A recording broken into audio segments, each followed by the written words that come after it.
Muito bem, esse é o nosso Oriente-se agora nesse início de ano. Feliz Ano Novo. Eu ouso dizer, ho, ho, ho, feliz ano novo. Por que não, né? Tem que ser um presente, tem que ser uma alegria, tem que ser cheio de expectativas, sim, mas expectativas plausíveis, concretas. É interessante, eu estou aqui com o Dr. Geraldo, com o Padre Marcos. Eu não sou de fazer plano no ano novo. Engraçado, não é um hábito meu, porque eu faço planos e atualizo eles durante o ano inteiro. Né? É sério mesmo, eu estou sempre olhando metas e pensando e analisando minha vida e tentando ser prático. Só que você é uma pessoa adaptada. O Padre Marcos falou agora há pouco para a gente não confundir a ausência de planos com uma certa acomodação. Você falou comodidade, você usou o termo comodidade. Na realidade, a gente usa outro termo. A gente usa o termo adaptação e conformismo. A pessoa tem um dever consigo mesma, com a vida dela, de estar sempre inconformado. Sempre. Porque através do inconformismo, o seu amanhã será melhor que o hoje. Certo. Então, eu quero mudar o trajeto de trânsito porque aqui está congestionado, eu quero chegar mais cedo porque nesse horário eu perco tudo. Eu não tô. Ou seja, o conformismo dá direito de você reclamar. Agora, você tem que estar adaptado. Ou seja, o conformismo, só para ficar claro para quem está em casa, eu vou sempre pelo mesmo caminho, pego sempre o mesmo congestionamento. Isso é estar conformado. E aí eu reclamo mas eu não faço nada para mudar. Mas eu não faço nada. Então, você estando inconformado, você procura uma atitude que mude para melhor. Isso é lícito, pode estar inconformado, pode reclamar e querer mudar. Agora, tem que estar adaptado, porque qual é o exemplo que eu dou para você saber a diferença? O inconformado é você estar num trânsito congestionado reclamando que está ruim, amanhã eu vou fazer diferente, vou pegar outro trajeto. Isso daqui ninguém aguenta esse tanto de carro que tem aqui, gente. O que é isso? Isso é estar inconformado.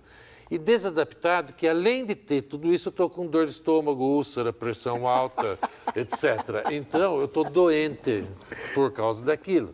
Então, tem que estar inconformado, sim, porém, perfeitamente adaptado. Isso é assim mesmo. Amanhã eu dou um jeito. É isso que nós vamos fazer agora, nesse começo de ano que nós estamos. Inconformado com o ano passado, tem todo direito, você vai ter que melhorar alguma coisa, melhorar as suas condições de vida, de conforto, de comodidade, ou manter as que já tem, mantê-las muito bem, mas não pode ficar doente, porque senão você faz uma meta e começa a ficar doente atrás dela. Doutor Geraldo, eu penso que as pessoas todas querem mudar. Todos querem. Mas as pessoas não têm essa clareza, não sabem como agir ou, melhor dizendo, como reagir para ter a eficácia, né, para atingir o projeto dela. Né? Exato. Mas eu penso que, por cima disso tudo, sinceramente, eu penso que a sociedade ou os países, no caso o nosso Brasil, mas todos os países tiveram circunstâncias assim, a sociedade foi sempre muito manipulada, né? Sim. Sempre muito trabalhada. Tem um modelinho para você ser feliz. Exatamente. É isso, né? Tem um modelo para ser feliz. Eu não sou crítico não, gente, mas é observação. A gente vê os outros países, a gente vê outros regimes autoritários. Então, o povo passa uma geração, 2 gerações, 3 gerações, 4 gerações. Com o nosso avô era assim, com o nosso pai é assim, comigo é assim. A gente parece que fica pré-programado a não pensar. A não ser inconformado. A gente é pré-programado, a gente é orientado a se conformar com tudo, aceitar tudo. Mas é engraçado que existe um choque, porque a pessoa humana, ela quer mudar, ela quer melhorar sempre, ela quer o que é bom, ela quer perfeição, ela quer o céu, ela quer crescer, ela quer avançar. É uma fase da vida. É uma intuição. Também. É uma fase da vida. O Jung ele separava a vida em dois segmentos, não necessariamente metade, mas 2 segmentos. Esse lado daqui deu o nome de fase natural. Você passa igual um trator, uma moto niveladora em cima de tudo e de todos, em busca do seu espaço social, cultural, familiar, econômico, profissional, e vai embora. E a segunda parte, ele dava o nome de cultural, é onde aqueles valores são revistos. Aquilo que era muito importante, você vê que não é mais. E aquilo que não tem importância nenhuma, você vê que realmente é importante. Há uma revalorização das coisas da vida. Essa fase é muito mais gostosa, essa segunda, muito mais serena, muito mais agradável, muito mais sensata, muito mais pé no chão. Outro dia eu comecei a ver uma simples pergunta. Vou passar essa pergunta para os espectadores para saber como é que está seu planejamento nesse 2014, ou o que você espera. Pergunte-se a si próprio, o que eu espero da vida? Faz uma redação, escreve o que você espera da vida. Você vai ver que muitas vezes você não está conseguindo pôr no papel o que você espera da vida. Sinal que você está satisfeito. Entendeu? Porque quem enche o papel todo é que realmente não está satisfeito. Mas a maioria das pessoas começa a pensar, tira disso daí o que depende dos outros. Eu quero que meus filhos me atendam melhor, está dependendo dos filhos. Eu quero que meu chefe me trate melhor, está dependendo do chefe. Põe o que eu espero da minha vida. Você vai a ver partir de você, né? Você vai ver que com pouco você vai escrever. Voltamos ao primeiro bloco. A gente agradece pouco, a gente pouco se dá conta do quão bom temos na mão, quanta coisa boa já atingimos, quanto já alcançamos. A gente não curte. Às vezes eu falo um pouco sobre isso, gente. Aí começo, eu gosto muito da natureza. Para mim, Deus fala muito da natureza. Eu sou um apaixonado, então minhas férias eu gosto de ir para a praia, eu gosto de ver o dia amanhecer, eu gosto de acordar cedo e caminhar e rezar e olhar as manifestações. E eu morei um tempo numa casa que era de frente para uma montanha. E interessante que todos os dias são diferentes. Exatamente. Todo amanhecer é único. Todo entardecer é único. Uma nuvem diferente, esconde o sol, a luz entrando de uma forma diferente, o cenário é completamente novo. É um espetáculo muito bonito, Novo. além de gratuito. Exato. É uma pena que a maioria dos espectadores ainda estão dormindo. Mas aí é o viver intenso, mas para dizer, a gente cada pega instante. e olha uma coisa assim e a gente começa a observar quanta riqueza nós temos. Uhum. Eu tenho um padre amigo que ele diz, Deus podia fazer só batata, né? Batata no café da manhã, batata no almoço, batata na sobremesa, batata na janta e o lanche da tarde, batata, né? E podia botar todas as vitaminas e as proteínas só na batata. Para que esse trabalhão todo? Não é verdade? Podia. Olha só. Ia gostar, né? Olha a coisa simples, vai. Olha a coisa simples. Mas Deus teve o capricho de botar proteína, vitamina em cada coisa, diversificar tudo e depois ainda deu o paladar. Exato. Para você perceber o sabor. Então, quando você para ver as pequenas coisas, quanta coisa boa. O doutor aqui é meu motivador como vô, né? Que ele curte o neto dele e eu serei agora, se Deus quiser, proximamente vô também. Então, essas coisas, ver um filho, ver alguém que chega, você falava, o exemplo da cama, o senhor me lembrou muito que eu viajo muito. Para mim, eu brinco, mas falo sério e brinco e uso disso. Falo para minha esposa, o melhor lugar do mundo é aqui. E Não, eu não tenho um lugar especial, o meu lugar é o lado dela. Então, naquele momento, você pode pensar, onde é que eu gostaria de estar agora? Exatamente aqui. Exatamente então, aqui. Essa é a felicidade. Então, essa é a felicidade. Mas o se dar conta disso é tão precioso, é tão raro, padre. A gente vive tentando corrigir isso, padre, na prática profissional.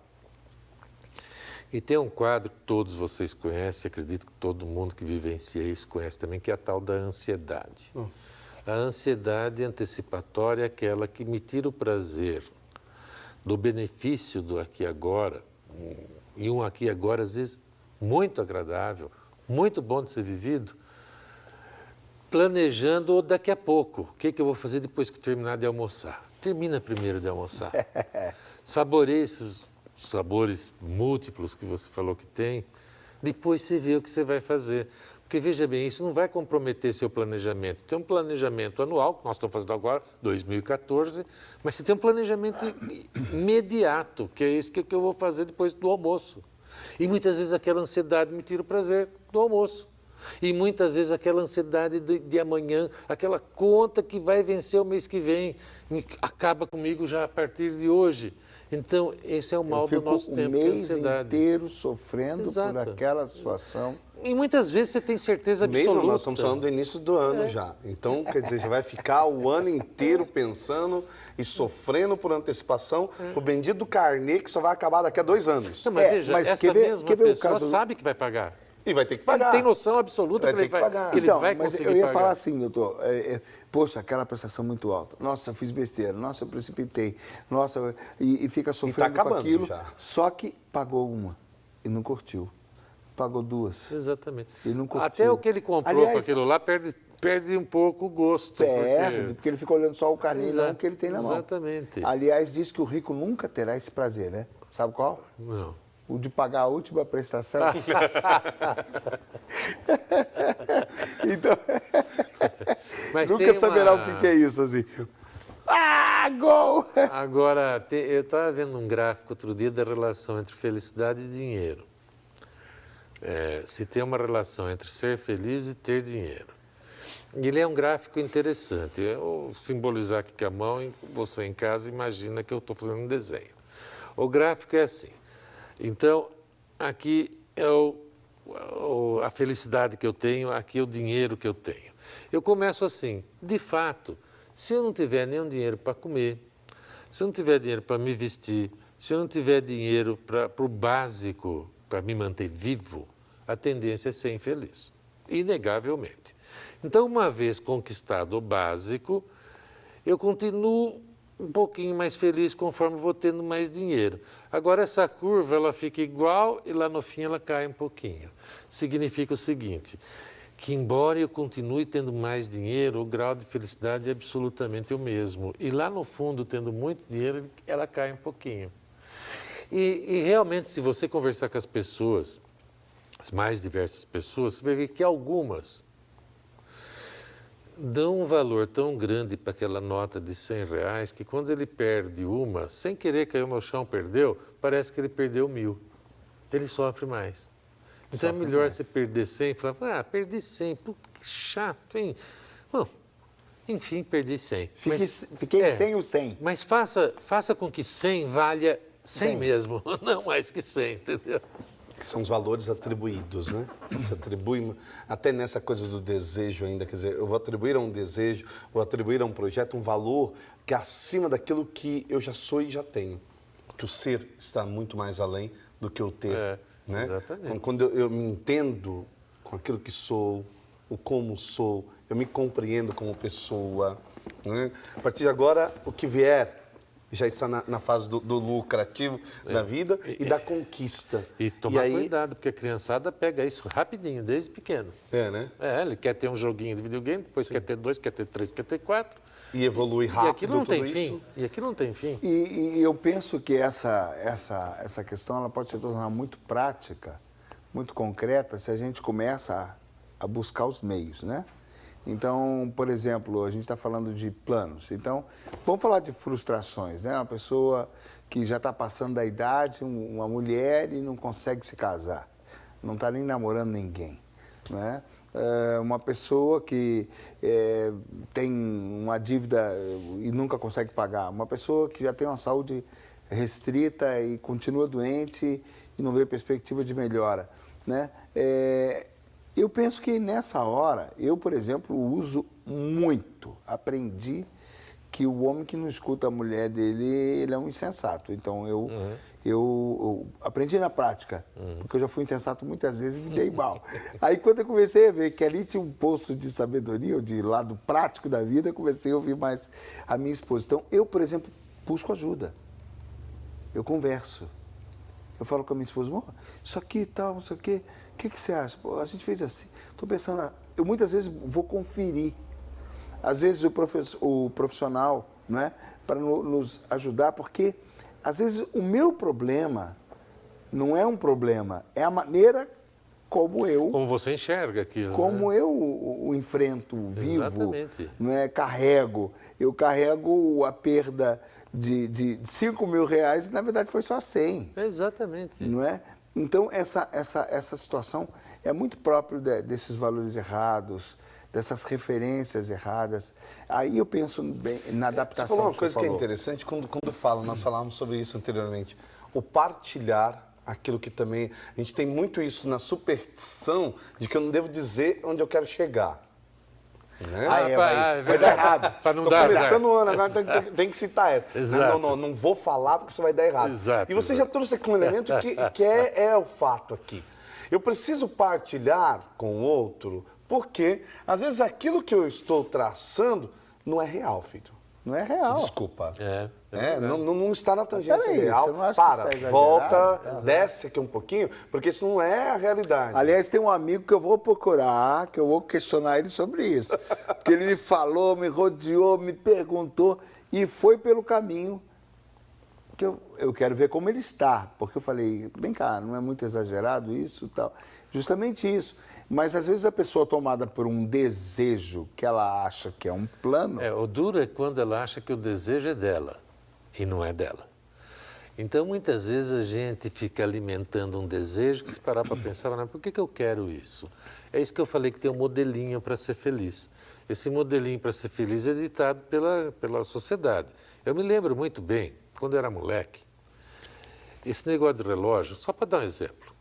A molecada, todas 17, 18 anos, ganhava um relógio.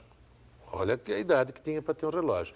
E muitas vezes no futebol, coisa e tal, sabia quem era quem estava no jogo pelos relógios que estavam no banco. Ah, fulano está aí, olha o relógio dele. Olha o relógio dele. Agora, para você ser feliz, você precisa ter vários relógios. Não dá para identificar ninguém pelo relógio. E assim com tudo. Esse é o modelo consumista de produção. Você tem que ter bastante coisa para poder ser mais feliz. E, na realidade, não traz felicidade nenhuma. Isso tem vários estudos nisso. Depois do advento do plástico, os utensílios domésticos fizeram milhares de utensílios domésticos a mais. E a felicidade da dona de casa não aumentou nem um pouco. Pelo contrário, ela continua usando as ferramentas antigas. Então, você coloca tudo ali naquela exato, prateleira. e ela Que vai mandou fazer. criar uma prateleira nova. Nova. Parece que é alegoria para gravação, né, filho? Exatamente. Agora você tem que saber. Ó, isso ele que é eu padre, não é casado. Se eu falasse isso, chegava em casa e ia Não, tomar eu estou uma falando por bordoada, mim né, mesmo. Eu comprei aquela panela de arroz porque ia ser a solução. Eu nem faço comida em casa. Né? Aí criou a sanduicheira, pus a sanduicheira lá. Eu não sei quando é que eu usei aquilo, mas o cachorro toda vez tenta puxar. Né? Aí tem um tal do micro-ondas. Esse, graças a Deus, eu uso. Tecnologia de celular. Você quer comprar um celular para quê? Para falar com alguém. Não, eu ia falar do celular. Para você receber a ligação. Não, você e compra. quantos tem mais de um? Sim, não, no meu Quantas caso, pessoas sim. tem? Olha, doutor, se você olhar 10 anos atrás, mais ou menos 10 anos atrás, o celular para mim era uma ferramenta importantíssima de trabalho. Engraçado que a vida foi ficando tão agitada, tão agitada. Hoje, quando o meu celular toca, eu não quero atender. Eu não quero atender. E hoje eu não faço questão disso. Eu estou até... você sabe que eu estou andando para trás? Estou querendo o mais simples, que é para evitar de eu ter que estar tão envolvido que eu estou cansado dele. Então, é isso que eu estava falando. Precisa ver se aquilo é você quer aquilo, você deseja aquilo, ou alguém quer que você deseje aquilo. Exatamente. Ou alguém quer que você Ou queira está na aquilo. sua tangência de necessidade. O caso que ele falou, eu preciso do celular para receber as ligações e fazer. E preciso de uma operadora que consiga fazer em todos os lugares. Isso não depende de você, esse é inatingível, esse é Então inalcançável. compra o celular, né? Pelo menos que faça a sua Compra ligação. pra você brincar, vai. Porque Né? Então, aí se compra para brincar, já não é mais aquela utilidade. Então compra um game. Né? E pode comprar um game de mão. Que aí você vai brincar. Agora, isso tem uma repercussão muito grande Agora o na doutor vai analisar criançada. nós dois, hein? A criançada capta logo essa afinidade em ter coisas, né? Você vê o tanto de brinquedo que tem uma criança hoje, é um negócio despropositado. Uma coisa que eu faço uma crítica, às vezes, quando eu estou em retiros com os jovens. Os jovens vivem praticamente uniformizados. Sim. Uniformizados. Primeiro, o celular, ou é esse ou é aquele, todo mundo. O tênis. O tênis, ou é essa marca ou aquela marca, todo mundo. Em calça jeans. Aí você vai olhando assim, não, porque eu faço e acontece. Você está usando, você está uniformizado, pé. está usando o que mandaram você usar. Onde está a sua Exatamente. opinião? Exatamente. Né? E é muito interessante, porque a gente entra no quadrado, a gente entra numa forma que Esse impuseram. que é o modelinho para ser feliz que eu falei, né? Você tem que ter um modelinho. E você falou mesmo que o jovem fica todos os jovens uniformizados. E o pretexto é que havia uma liberdade muito grande naquele estilo de roupa. Só que você não consegue mais deixar de usar exatamente aquela liberdade. Se você quiser outra liberdade, não pode. Você fica destoando, você fica diferente. Então é aquele que quer ser igual e dentro dessa igualdade com a pretensão de ser diferente. Não, o pior, doutor, o pior que me deixa irado é quando os amigos me deixavam irado, né? Agora nem tanto. Na juventude, queriam, porque... Mas você, cerveja. Mas você não toma cerveja. Como você não toma? Você tem que... Você sabe que eu peguei raiva da bendita Que é cerveja? duro nesse ponto. Por causa disso, porque muito todo difícil. mundo... Você tinha que tomar para ser aceito. O apelo social para você beber é muito grande, né? Isso Nossa, e você é obrigado. Eu falei, só de pirra. Até hoje eu não... Por causa dessa época. Porque os colegas, os jovens, impõem para os jovens o que o outro jovem tem que fazer. Eu falo, se é livre. Agora, pra a beber, sociedade tem que ser também, livre claro. para não beber. Pra ver. Mas os adultos também impõem, né? É muito. O carro, Tem um as interesse. coisas. A gente tem Cada a gente fase, né, vai ter as suas imposições, é as verdade. suas imposições. Pois é. Esse é o Oriente, nós estamos falando de planejamento, de planos e expectativas. Até aqui pode parecer que a gente está filosofando, mas na verdade a gente está abrindo, né, aspectos, né, facetas desses planos. Se são reais, se são irreais, se são seus, se não são seus, não é? Até onde você já é feliz e nem percebeu que já é feliz, não é? Até onde está se frustrando à toa, carregando um peso que é desnecessário, está avaliando R$100 como R$1.000, sem necessidade, enfim, vamos botar o pé no chão. 2014 está aí para te fazer feliz e ser uma grande oportunidade de vida. Vamos para o intervalo, a gente volta já já.